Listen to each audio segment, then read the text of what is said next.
Chromosomal theory of inheritance.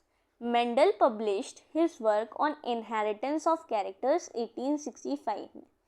कह रहा है कि मेंडल ने अपना पूरा वर्क कंप्लीट किया और इस पूरे 7 साल की वर्किंग को उन्होंने कंप्लीट किया 1865 में, पब्लिश कर दिया. ठीक है, but for several reasons it remained unrecognised till 1900 तक उनको इस चीज़ पर कोई मतलब इम्पोर्टेंस नहीं दी गई. क्यों? हो सकता है दैट टाइम इतना कुछ अच्छा प्रिडिक्ट नहीं किया जा सकता हो कि ये चीज़ इतनी ज़्यादा आगे जाकर लोग पढ़ने वाले हैं. मतलब क्या कह रही हूँ मैं ये कहना चाहती हूँ कि दैट मेंडल जो थे, Gregor Mendel, he was the first one. हमने पहले लेक्चर से पता रखा है, ये बात बता रखी है आपको ये बात. He was the first one two use maths या फिर स्टैटिस्टिक्स. तो उस टाइम के लोगों को इतना कुछ समझ नहीं थी कि जेनेटिक्स में भी ये चीज़ इंक्लूड की जा सकती है, मैथमेटिक्स इंक्लूड की जा सकती है. तो मेंडल ने अपना पूरा का पूरा जो काम था 1865 में पब्लिश तो कर दिया, लेकिन ये काम उनका अनरिकॉग्नाइज्ड रहा 1900 तक, मतलब 1900 तक. फर्स्टली अब इसके रीजंस क्या रह सकते हैं कि क्यों काम इनका अननोन रहा. रीज़न ये है कि कम्युनिकेशन उस टाइम पर 1900 के 1865 के टाइम पर वॉज नॉट इतना ईजी जितना आज के दिनों में है. And his work could not be widely publicised, मतलब वाइडली लोगों तक फैल नहीं पाया उनका वर्क. सेकेंडली, हिज कॉन्सेप्ट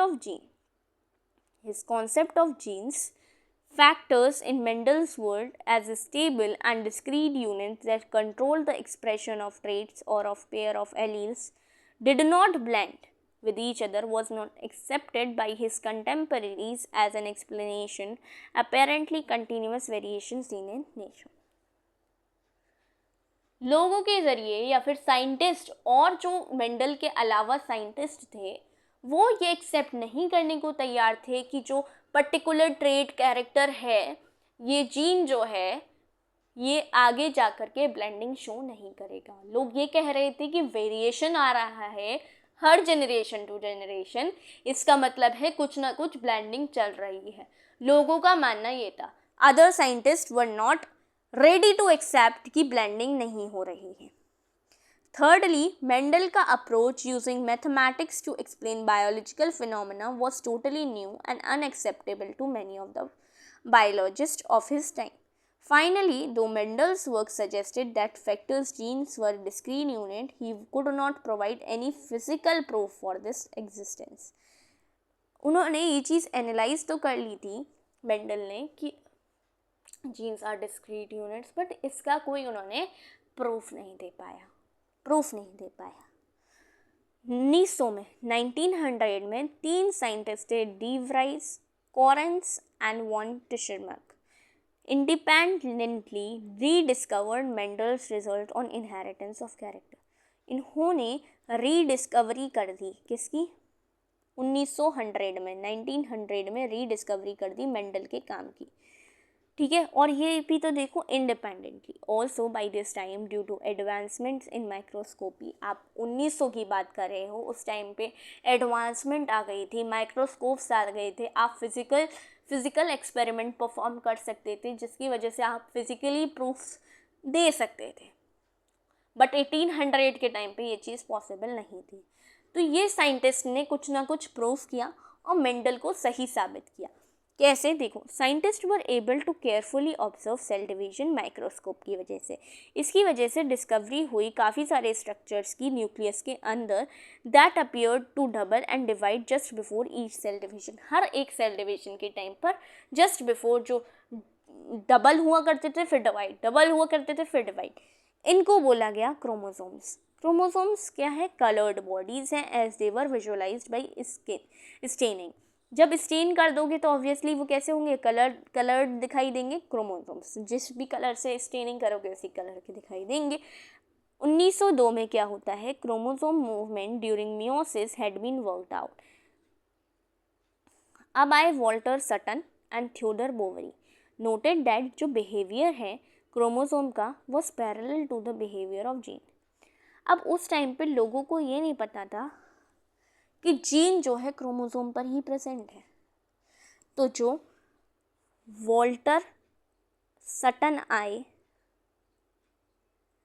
और थियोडोर बोवेरी आए, इन दोनों ने 1902 में ये चीज़ एनालाइज करी। उस टाइम के लोगों को ये नहीं पता था कि क्रोमोसोम एंड जीन, जो क्रोमोसोम है उसी पर ही जीन प्रेजेंट है।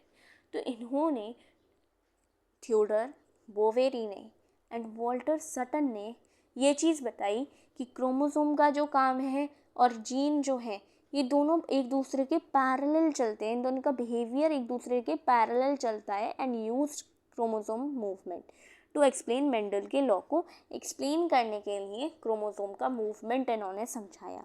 Recall that you have studies behaviour of, आपने इक्वेशनल डिवीजन, रिडक्शनल डिवीजन, आपने ये सारी चीज़ें पढ़ी हैं सेल डिवीजन वाले चैप्टर में। The important things to remember are that chromosome as well as genes occur in pair। हमें पता ही 2 alleles of gene pair are located on homologous sites of homologous chromosome, ये भी हमें पता है, ये लाइन हमें लर्न है। अब देखो क्या है, एक केस है जहाँ पर रेड है, एक केस है जहाँ पर ग्रीन है, और एक केस हो सकता है कि मियोसिस 1 हुई होगी एनाफेज में, ठीक है, मियोसिस 2 हुई एनाफेज में, जर्म सेल्स में ये पहुंचेगा। तो meiosis and germ cell formation दे रखी है आपके 4 क्रोमोसोम के अंदर।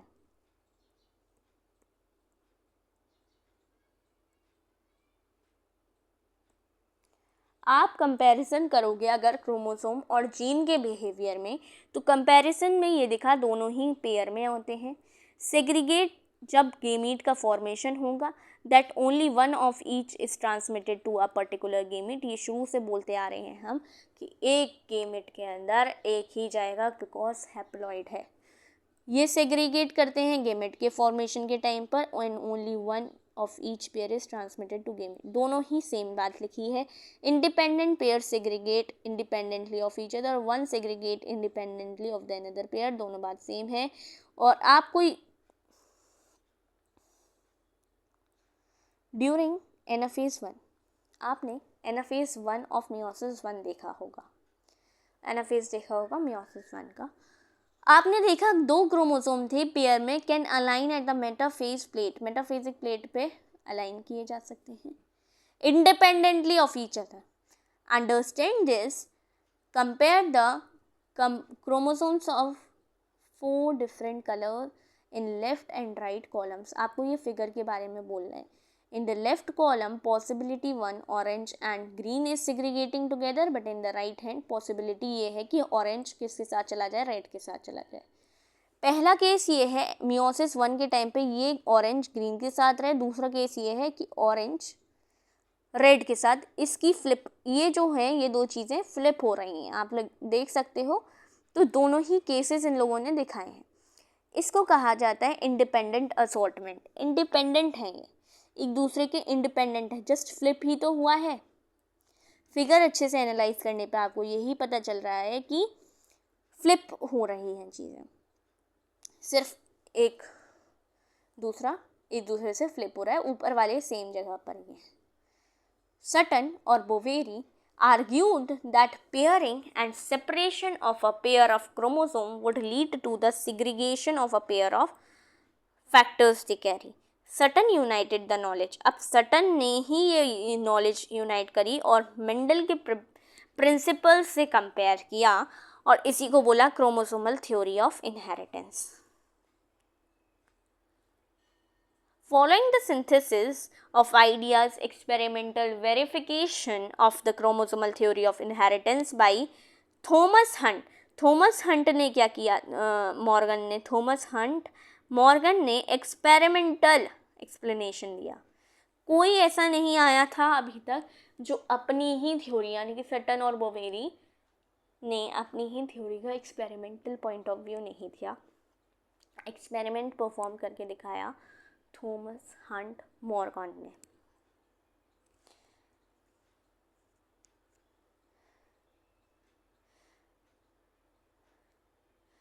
Morgan worked with the tiny fruit flies Drosophila melanogaster.